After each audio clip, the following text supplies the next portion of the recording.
Welcome to Adulting Decrypted. We are your hosts. I'm Gene, and I'm starting my first year of college. I'm Ashton. I'm a music performer, composer, and educator. I'm Gideon, a high school senior. I'm Roscoe, the dad. Those are my three sons, and this is Adulting Decrypted, where we discuss ways to become adults and the things we need to know to be successful at life. Today we're going to talk about Finance 103. Woot woot. Woo. All right, so the first week we talked about net worth. We talked about how that's different than our personal worth.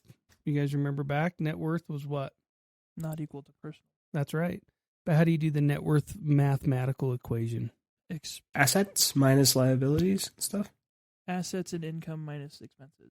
Just asset and liabilities. Oh, yeah. Yep, asset minus liabilities, and what you have left over is your net worth. And that's what you're working on growing in the economy. And this week, we're going to talk about different types of accounts.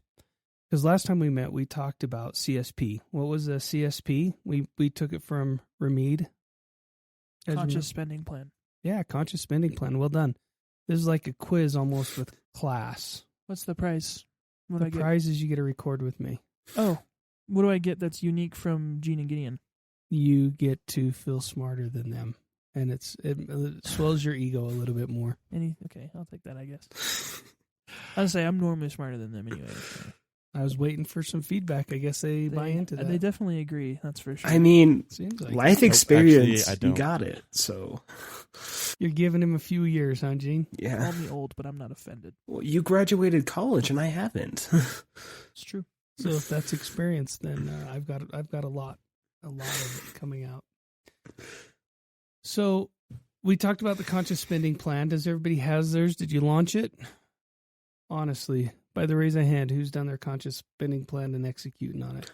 So, well, I think, go ahead, Gene. I did it. Like, I filled it out, and I was like, okay, sweet. This is what I would need to make. Did I make that kind of money? No. No, that's good. But that's a start, right? You know what you need to make because you can only take your expenses down to so low. So I'm glad that you did that. Mom and I did ours, and we looked at it, and when Gene, we did the same thing. Just because I've been underemployed for a little bit, I've learned what I need to make, and it was kind of a shocking reality, what type of money I need to bring in, even now with the house paid off and some of the things paid off. But, we're sitting here recording in our cabin. This is one of those expenses. So thank you. Anybody else has any learnings from that? I didn't fill it out, but what I did do is it made me more conscious of the debts that I did have. I went and did some more math. So I didn't do it on the paper, but I just kind of became more aware of what all I had to pay for and then started planning those out. So I did the thing, but I didn't do it through the thing. Yeah, I understand. Yeah, I do. Well, and that's it, right? You're conscious of it now. The best part is you did it. And that's part of the start is just understanding what did G.I. Joe, knowing's half the battle. So understanding and starting somewhere is a great start that you started. So I was thinking we're going to jump right into like the next lesson. And I realized that we probably haven't talked much about account types. I started thinking, we need to talk about investing. And I'm like, wait a second, we need to maybe back up a step. So this is really going to go through some basics of what is the financial world, for lack of a better term. But there's really 5 different types of accounts if you think about it. The first one's a checking account. Pretty basic, pretty standard. You need a place to come in. We'll talk in detail about all these different accounts. A savings account, there's a certificate of deposit, IRA, and then there's the brokerage accounts. So if we're thinking about them, there's 5 different accounts, and I'm going to dig into them all a little bit deeper here in a second. So maybe just a quick stat. According to research that was done, and I was just reading this the other day, I thought it was pretty interesting. In 2015, 92% of the people in the U.S. had bank accounts. In 2022, it went up to 94%. So obviously, a lot of people are using bank accounts. What are bank accounts good for? And maybe before we jump down that path, what are some type of bank accounts, like checking account? You got a cashing a thing? I feel like cashing account. But I think that this is along the lines, Ashton. So you have checking, which is really cash equivalent, right? Right. So I love that you say even cash. The other one I wrote down was PayPal. I think that's pretty much a checking account, right? I mean, you can... So like any of the payment apps like Venmo, PayPal. Yeah, I would think any of those that come in and go out. Zelle. Oh, yeah, I used Zelle the other day for the first time. I kept calling it Zillow, and Mom's like, no, it's Zelle. Yeah, Zillow's the renting app. Yeah, That's different. exactly. So I really classified those in that whole genre and that group. Can you guys think of any other ones? Well, that you use? have. I'm opening this because I can get a list that I can read. There's savings accounts. Yep, and we're going to go into that different, because the checking account is really cash equivalent. Would you save money in Venmo? I don't know, I'm asking. A lot of people do. I mean, I leave money in Venmo. I don't always transfer it out. Okay, so it's a holding spot, right? Yeah, it's not a savings. It wouldn't Yeah. be like trying to put like a retirement thing in there or anything. Or even a return on the investment, right? It's truly just it's an account or a cash account. Yep. You can have a line of credit Yep. account. Line of credit. Interesting. Yeah, that's really more on the debt side, and we could go through all the different type of debt. That's a good idea. But would you Ashton. consider a credit card an account too? I would, but not in a, what's the right term I'm thinking of, in a positive light. I'm thinking of things that are, when I listed them out, checking account, savings account, certificate of deposit, IRA, brokerage accounts. This is what do you do with the money that you're saving or that you're investing. It's not your debt accounts. So it's not a blanket account. You just want net worth positive accounts. I like that. Yeah, that's a great term, Ashton. Yeah, that's what we're going to talk about. I do like the thought, though, of going through some of the different, if that would be helpful, we can go through some of those other accounts. I was just trying to keep it simple on the net positive. What did you call it? Asset positive? I just said net worth positive. Yeah, net worth positive. Yeah. Great. Yeah, so really a checking account has ATMs tied to it, right? It's pretty liquid. You can get your cash. Something to think about that I thought was interesting. Have you guys heard the term FDIC? I have. Do you know what that is? No. Gene, have you heard that? That doesn't sound familiar. So what it is, it's basically because back during the Great Depression, there was a run on banks. And so a lot of people's checking accounts and savings accounts were put at risk. And so they did the FDIC insured so that any deposit into a bank that's in an FDIC insured account is guaranteed by the federal government up to $250,000. So you could put $250,000 in a account and the federal government is insuring that money. So maybe that's a better way to think about it because like your credit card, would that be FDIC? No. Right. So But your IRA and your brokerage accounts aren't insured either. fair enough. Would you also include like stuff like Robinhood on this list as well? Yep. Robinhood will come down into your brokerage accounts. Okay, yeah. So, yeah, awesome. Great questions. So, really, a checking account is FDIC insured, and that's one of the things I was going to talk about, which ones were and which ones were, right? So, you can have up to $250,000 in a bank account and be totally secure, not need to really worry about it. And that's really what this is a very secure, it's cash equivalent. It's like hiding it in a safe. It's under your mat, probably safer than under your mattress because nobody's FDIC insuring that money under your mattress.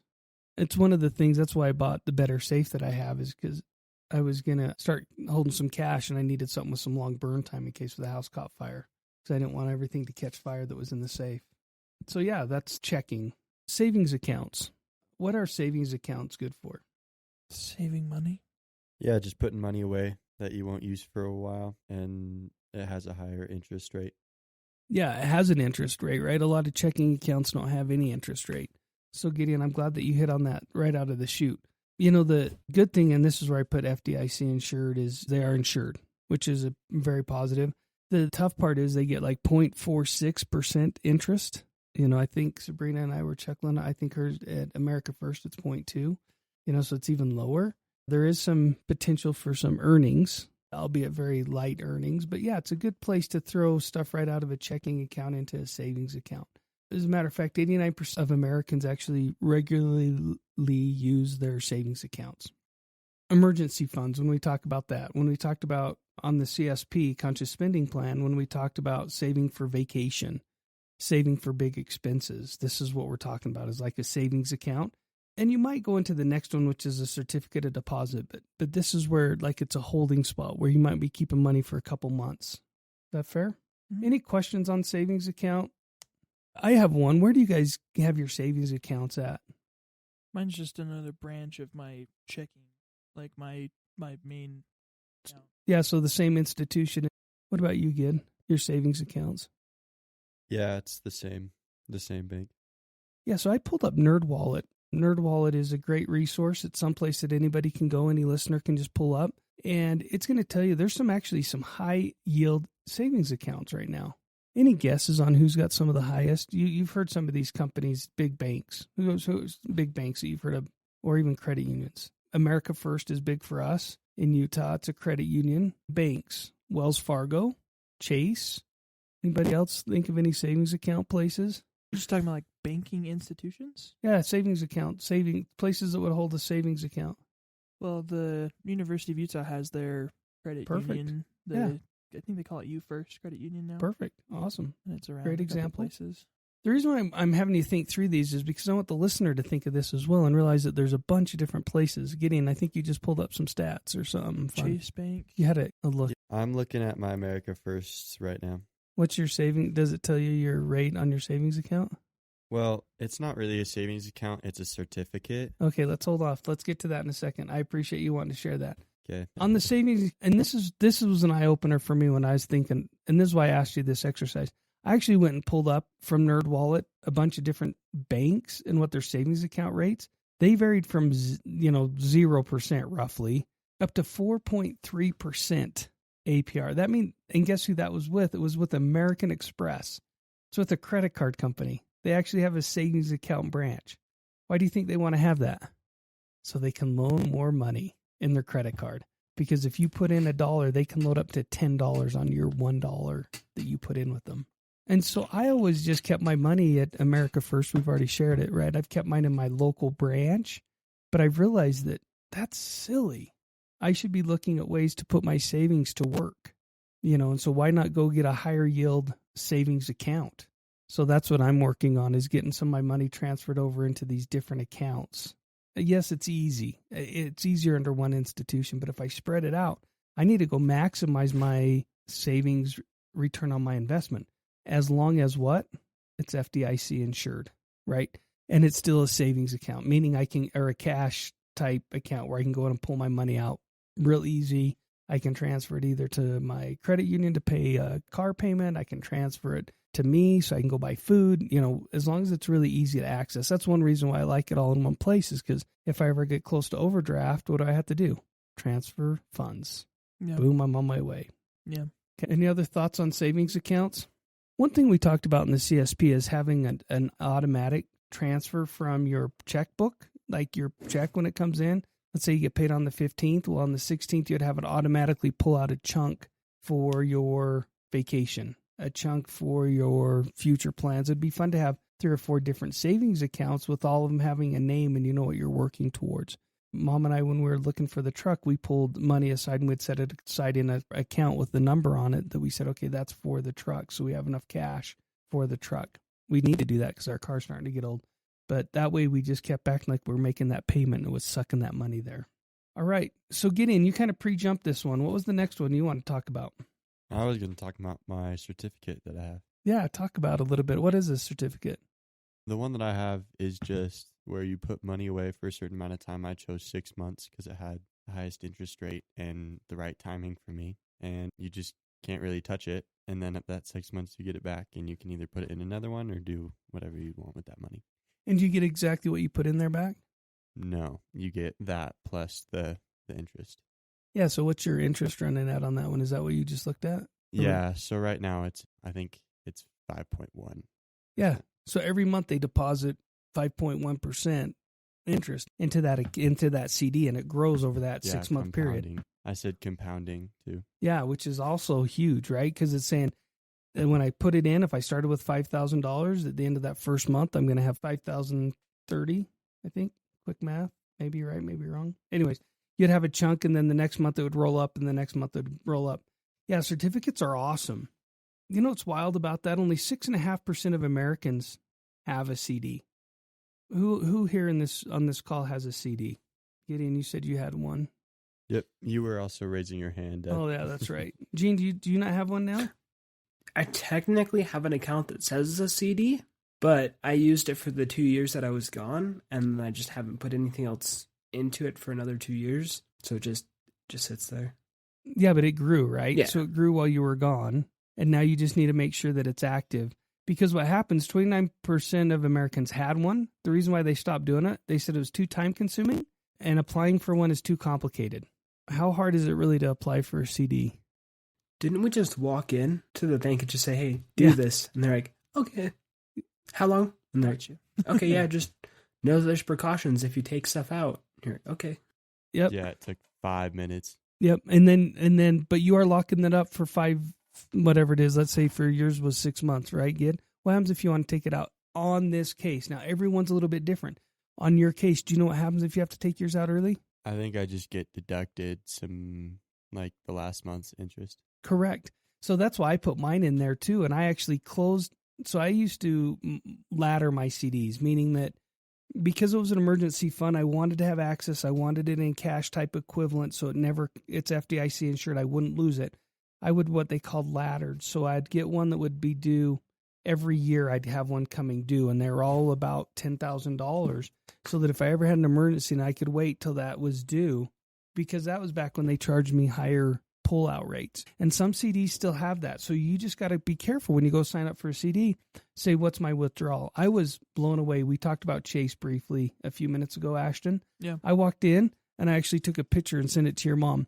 You can earn 4.5% interest at Chase, but you have to deposit $100,000 into a CD. That's a fat chunk of cash. Is that yearly? That No, interest? that interest is monthly. So you're earning, is that? But the thing is you have to have $100,000 to put in. Sure. Yeah. So you're going, do I really? No, it can't be $4,500 a month. It'd be $450 a month. Okay. Sorry, I just had to do the quick math on that because I was like, no, that'd be awesome. Hey Chase, how's it going? Yeah, but so what they're doing is they're locking that up. You know what America's first minimum was? Like $250, and you can get what right now? I think on your CD you said it was like 5.1. Yeah. It's a certificate, though. Is that different? Nope. CD, certificate of deposit. That's what that CD stands for, is a CD. It's a certificate of deposit. So, Gene, I challenge you, since you've had one and you have some money there, I'd challenge you to go look at that and make sure you have an active one or renew, because they'll also let you do it online or call in and do the online and talk to somebody and they'll help you with it. Like I said, the bad is access to the money. That's what most people perceive. And so I just double check. I have one right now that I bought in a different account and I'm locked into it. And it's actually a bond, so it's a lot different. So anyway, so I actually have quite a few CDs tied up. Unfortunately, I've stayed with my same bank, but this is, as I've been looking at the rates in NerdWallet, I've realized there's some other options here that I'm going to transfer my money to and actually get a little bit higher interest rate. Because I don't need my money. And really, those are coming from online banks. Like American Express, I can't believe their savings rate. I'm like, dang it, I got to move a bunch of money over there so I can get that rate and then pull it back whenever I want. What's weird about CDs is they're higher now than they were because inflation was high and the cost for people to borrow money is high. And so they're saying, hey, I need your money, Gideon. I'll give you 5%. They're going to go turn around and loan that for 14 to 15%, 20% maybe. I don't know. Depends what car loans are costing now. Cool. So we've covered a general checking account, a savings account. That was a certificate of deposit. Now we're to IRAs. And I thought IRAs would be something interesting to cover for a few different reasons. IRA stands for individual retirement accounts. These are quite different than a normal savings account or a CD. An IRA is set up in the U.S. as a retirement plan. It's set up in the U.S. as an individual retirement account. And you'll hear people say IRAs. They'll say a simple IRA, an IRA, traditional IRA. Those are all lumped together. There's a Roth IRA. This also, though, even though we call them, that's like the traditional by yourself. And then companies offer a 401k or a 401. There's a variety of 401cs, 401 something that has a different letter, and they all stand for something stupid on the U.S. tax code. It's like, let's grab our best financial tool we can come up with the dumbest name we can find for it. You know, it's like, these are great financial tools. Let's come up with a dumb name. So these are ones that you can't touch until you're 59 and a half right now. And the age will change. It'll go up to 60, 60 and a half. And really what the federal government's trying to encourage us to do here is what? We'll keep working? Yeah, well, maybe. It's really invest in our future. Oh.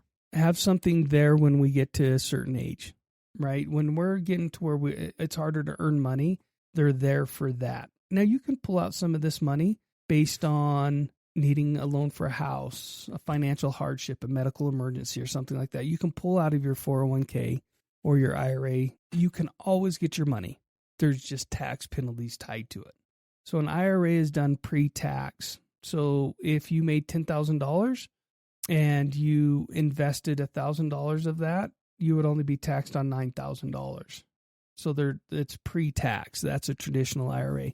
A Roth, which is what your mom and I do, is after tax. So if I make $10,000, the federal government still sees $10,000. I invest $1,000, they still see $10,000. It's like I spent it. But the cool thing about a Roth IRA, and we'll dig into this more in detail in our next episode, but a Roth IRA allows me to grow tax-free. And then when I go to retire, I've already paid taxes on it, so I don't have to pay taxes on it then. On a traditional IRA, you're going to have to pay taxes on it. Traditional 401k, when you retire, you're going to have to pay taxes on it. Does that make sense? Yeah. That's a lot to digest. I think the first time you hear about Roths and 401ks and IRAs, it's like, okay, who cares? But this is the investment part that we talk about on the conscious spending plan. This is that 10% of our income we should be putting in one of these type of accounts so we have it for a rainy day or when we get ready to retire, when we need that money because we can't earn the money that we used to be able to earn. That's why the federal government's really encouraging that. The interesting thing about this to me is in 2022, about 40% of households reported saving into a retirement account. 26% of those have saved more than $100,000 and 9% have saved more than $500,000. So it's kind of promising that people are using these retirement tools. So what are they good for? Well, they're good for when we get older. They're good because they compound that we talked about in the CD, but some of these rates of returns can be ludicrous. Like right now, Mom and I are in some high risk stuff because we're youngish, right? I'm 50. I will need my money in about 20 years. And so I've got my money in some accounts that I'm earning 19 to 25%. And some of them are even making more than that. I just choose not to participate in those because they are risky. They're not FDIC insured, meaning that I could lose it all. As a matter of fact, there's a lot of people that lost a lot of money in 2008. There's a whole dollar cost averaging that we'll talk about, and that's a little bit more complex, but it's something that you just need to know about because if you're doing these right, you're buying in all the time. So when it's low, you're buying them cheap. When they're high and they're selling for a lot of money, you're not buying as many, but that you just keep buying in and knowing that it's going to grow over time. Is there any thoughts or questions about how one of those works? It's a deep subject. One of the advantages of these and that we've talked about is these grow fast the longer you can leave in there. So if you can leave your money in there, and we can do if everybody can just open up their phone real quick or their computer and do just a retirement calculator, any one of them will work, right? So just pull up a retirement calculator. Oh, unless if you're dad and I'm on airplane mode so that people didn't bug me. So just pop a retirement calculator. This one says it's the best retirement calculator. Well, then I would probably click on that one, and we'll definitely have to show that link. Well, I'm seeing an Edwards Jones. There's Fidelity. You're going to have, this is all your big companies that you've heard of in these areas. Current age is 25. My age of retirement is 36. Try it. Just kidding. You could try it. 60. Sure. What's my annual household income? Just make it up. And you just put a number in there, whatever you think you want. Annual retirement savings.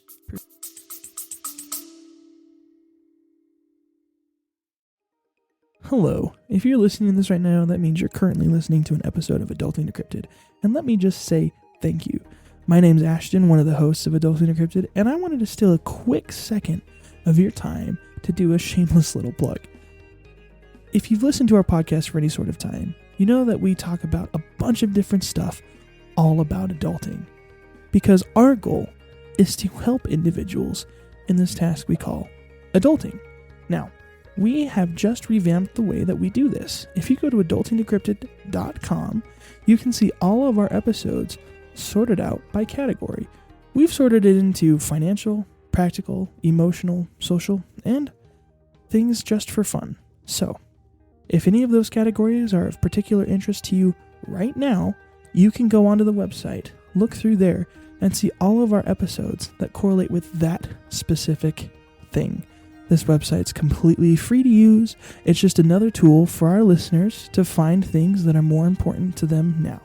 So, for example, if I was looking at it, I'd scroll through and say, hey, you know what? I want to see what the Adulting Decrypted crew has talked about socially. Well, one of our first episodes, Season 1, Episode 3, How Do I Talk to People?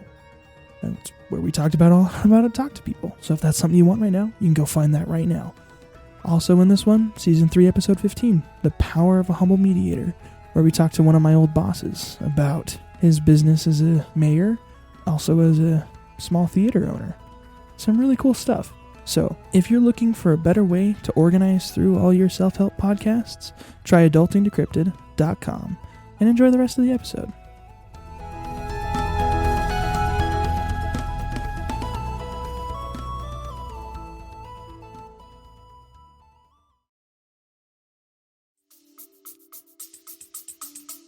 Percentage, 8% current. And then do 8% as your rate of return. That's a fairly safe rate of return. And just play with numbers. That don't matter. Just make them up. Like I'm going to do $100 a month, and I haven't received anything. So I just did a real easy one, right? I'm 21 years old. I'm going to retire at 67. I make $35,000 a year. I'm saving $100 a month. And this is going to calculate it. It says, based on the information you provided, when you retire at 67, you may have a retirement savings of $7,500. Your estimated monthly expenses is $2,479, and you could expect the monthly income of $25 in retirement. So $100 is probably not going to cut it. Mine says my retirement savings run out at age 74. Based on what? All my math. Gotcha. I'm currently 25. I retired at 63 with an annual household income of $50,000 a year, 8%. Current savings is 0, and then expected income increase was 2%. And then it said I was done at 74. So you have two options, right? You can either make more money. Well, did it ask you your rate of return, or did it calculate it for you? It probably calculated. Yeah, expected income increase. Yeah, so that's just saying your increase of your income over time. So you'd be in a very conservative job. So you have a couple options there, Ashton. One is you delay retirement, right? Or number 2, you make more money. It's kind of the math. Gene, you look deep in thought. So I put in my age, retirement at 67 because that's what I had. The qualified savings I put at 12,000. So that's going to put in 223 every year. And then it has the desired annual retirement income. And I just did with what it gave me of 50,000. And it says you're on track to save 391,435.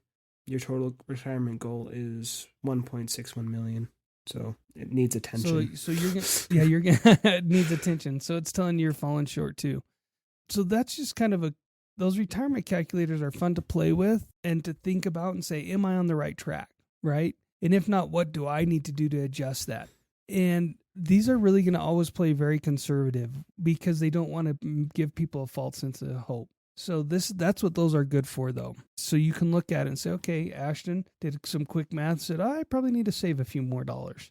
You know, Gene, you came up a tad short, so it needed some attention. You were short like $500,000. What's crazy about it, and I know we did it last time, is just how fast money compounds. And it compounds near the end. So I'll bet you if you took that same scenario, Ashton, and you kept all your variables the same, except you said, I want to retire at 70, I'll bet you'd see that number jump. You'd still run out of money, you know, but you're going to run out of money not in 10 years, but you'd probably run out of money closer to like 22 years. Just because it jumps so fast right at that last end of that curve. It says I could retire at 87.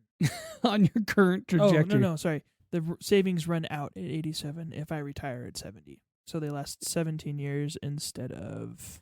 Wasn't it like 9 years? Yeah, 12. So those 3 extra years got you... No, those 7 extra years got you 4 more years or 5 more years. So it's just something to pay attention to. The other option is actually just marry rich. It's always a good option. It's the plan. Are you still doing numbers over here? You look stressed out. See, if I work till I'm 62 and die at 80, I'm set. Okay. No, that's good. That's good. Saving what? How much do you have to save a month? $400. $400 a month. Yeah. Huh. I wonder if that rate of return seems light to me. But anyway, so retirement calculators are a lot of fun, something to play with, something to think about. But that's really what IRA stands for, individual retirement accounts. If you find the right job, you can get a 401k. They'll do some matching. I still recommend Roths. We'll talk about why and what that does. And just realize that it's there to supplement Social Security if you're in the U.S. and it might or might not be there. So I would really think, how do I do this? Now, some other assets you'll grow over time would be like a house, and some of those other things will your net worth will go up. But, okay, Ashton, you talked about this earlier. You wanted to know about brokerage accounts. Brokerage accounts, how are they different than IRAs? Brokerage accounts are truly pure investor game, right? This is stuff that you would just be able to do. What are some brokerage accounts that you can think of? Ashton, you threw one out earlier. Robinhood. How does Robinhood work? You played in it a little bit, didn't you? Yeah, basically you transfer money over onto your account in Robinhood, and then you can throw that money into whatever you want. Stocks, crypto, that's it, really. So how do you buy? You say throw it at whatever you want. How do you buy? What does that mean? Well, you go in there, you put in like a balance. Like I think when I did it, I put in like $200, and then I just searched different stocks. I had no idea what I was looking at, but like, right. But you heard you're supposed to invest. Yeah. So there's stocks, and like when a company goes public, they can put up a portion of their company in stocks as a way to raise money, but also grant ownership to the general public. And if you purchase a stock, and the stocks basically are calculated, they do math to say how much the company's worth, therefore how much a certain percentage of that company worth. So buying stocks is buying a percentage of that company, essentially. And then, so you buy them, and then if the company gains money and increases in price, the stock that you purchased will go up in value, so you can choose to sell it. Or if it goes down in value, you lose money, basically. Yeah, and you could lose it all, and you could gain a bunch, right? Right. So like, and then there's also cryptocurrencies, where it's like the same thing, but so much more theoretical. Right.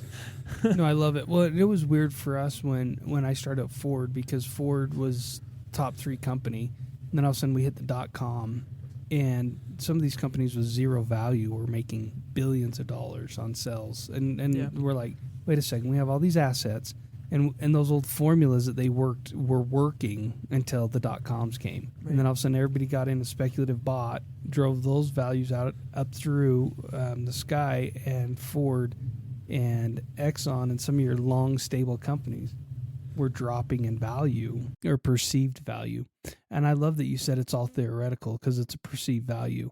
Yeah. And trying to time those is tough. And the other thing about these are all taxed. They're not FDIC insured. And it's really, I have an E-Trade account. That's who I do with my short-term investing in. I have a buddy, Brandon, who does really good at it, because he reads, he watches, and he has some winners. He picked Apple back when it was just starting up, relaunching with Steve Jobs, and he's made a lot of money. And then other ones, he put what's called a stop loss. Once he saw it starting to tank, he sold. He's mad at himself for selling Apple when he tripled his money. Not all of it, but part of it he sold and took out, because he's like, whoa, I'm getting greedy. I want to take a little bit away and put it over here where it's safe. And so that's really more, brokerage accounts are more investor driven, where you're truly trying to be a marketplace investor, versus an IRA or a CD. Yes, it's an investment, but you're not trying to beat a market. You're in a long-term, you're in a growth pattern, you're in a safety, a security of an index fund or a mutual fund, where a brokerage account is like, hey, let's go see if we can make some money off this. The one I don't understand is puts, or like...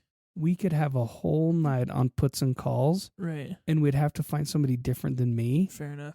Because I've played with them. So when I was in college, and we used to have to go get a newspaper, and I remember they said, okay, you got to pick 5 stocks and track them. And I'd see the stock go up and see the stock go down. And I'm like, I don't get it. What do you mean? I'm buying a piece of paper, right? I'm not buying anything.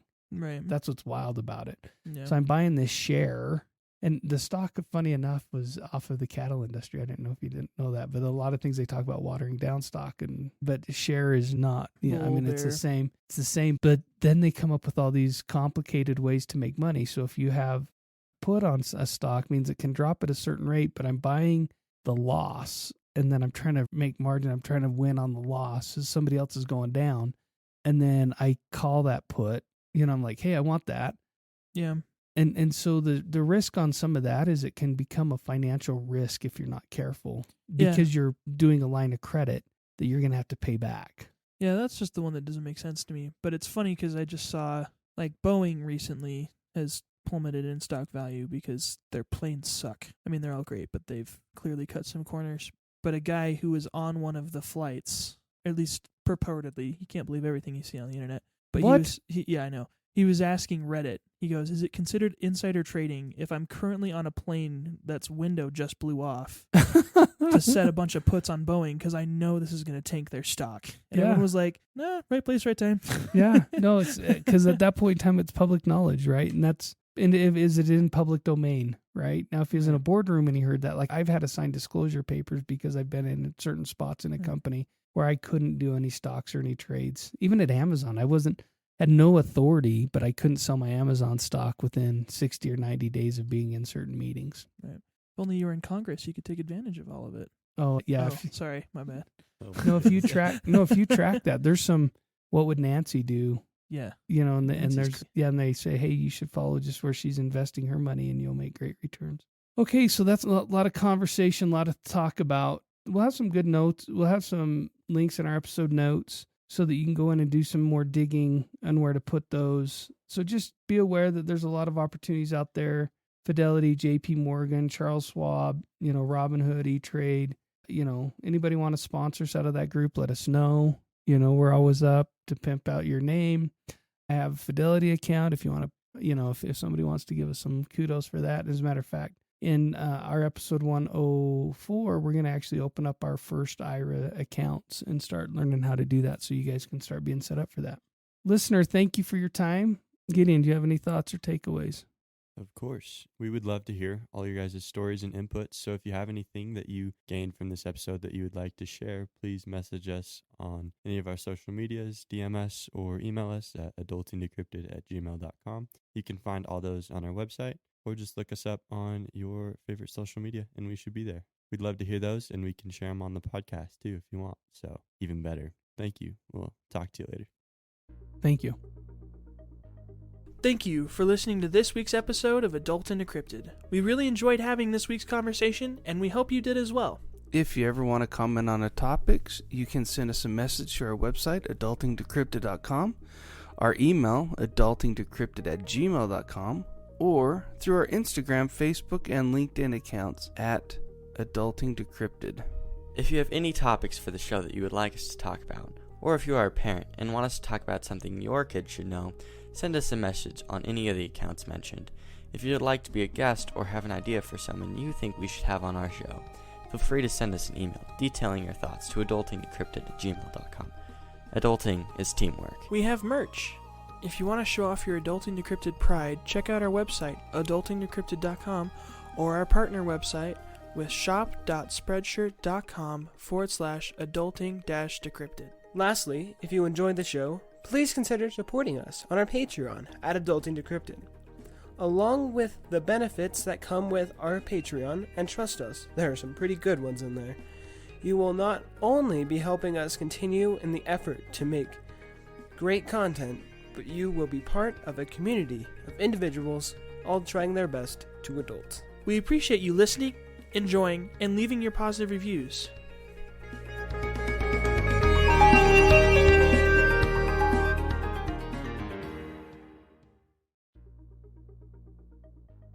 Thank you for listening to this week's episode of Adult and Decrypted. We really enjoyed having this week's conversation, and we hope you did as well. If you ever want to comment on the topics, you can send us a message to our website, adultingdecrypted.com, our email, adultingdecrypted@gmail.com, or through our Instagram, Facebook, and LinkedIn accounts at adultingdecrypted. If you have any topics for the show that you would like us to talk about, or if you are a parent and want us to talk about something your kids should know, send us a message on any of the accounts mentioned. If you would like to be a guest or have an idea for someone you think we should have on our show, feel free to send us an email detailing your thoughts to adultingdecrypted@gmail.com. Adulting is teamwork. We have merch. If you want to show off your Adulting Decrypted pride, check out our website, adultingdecrypted.com, or our partner website with shop.spreadshirt.com/adulting-decrypted. Lastly, if you enjoyed the show, please consider supporting us on our Patreon at Adulting Decrypted. Along with the benefits that come with our Patreon, and trust us, there are some pretty good ones in there, you will not only be helping us continue in the effort to make great content, but you will be part of a community of individuals all trying their best to adult. We appreciate you listening, enjoying, and leaving your positive reviews. Now, the special song from Gene and Gideon.